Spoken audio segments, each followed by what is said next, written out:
Hi, my name is Natalie Moore, and I'm going to be doing a presentation over telephone etiquette, and these are my audience members. Telephone etiquette. Have people simply forgotten or seem to have pulled away from the proper use of telephone etiquette? If your answer is yes, I would like to discuss just a few key points to keep in mind to help ensure that we use telephone etiquette.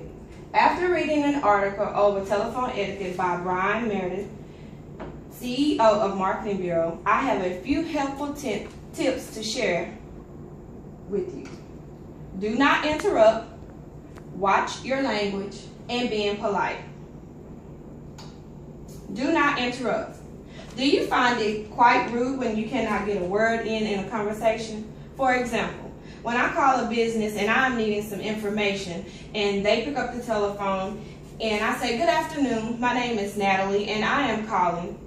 But before I can even finish my statement, the sales representative just cuts me off. "Hello, how can I help you?" Okay, that's a form of interruption. We've become a world of overtalkers and so eager to express our own opinions or our own points that we simply just cut people off during mid-statement. Have you ever been at your job and someone calls and they instantly start talking and unfold this story and they're going into detail telling you what they want you to know, and then you attempt to answer their question, but then they simply just divert to back what they were talking about in their story to begin? Again, this is interruption.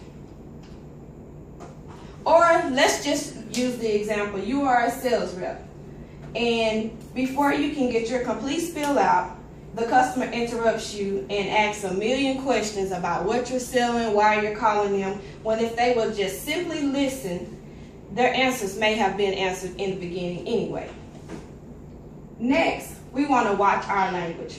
Now, I know the first thing that probably comes to your mind when I say watch your language is vulgar language. That's a great thing to eliminate, but that's not exactly what I'm referring to. I am referring more to the terms of not being rude or derogatory. Rude or derogatory offensive language is unacceptable, and so is slang, per Meredith. Choose your words wisely. Choosing your words wisely is very important when talking on the telephone.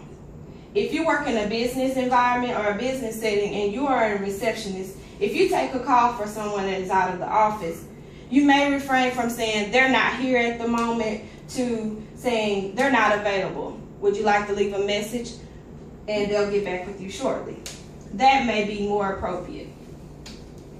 Being polite. Courtesy goes a long way. A simple sir or ma'am cannot hurt anyone.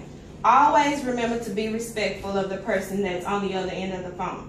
Just because they're not there in person, they still deserve to get the same degree of respect as if they were in person and present.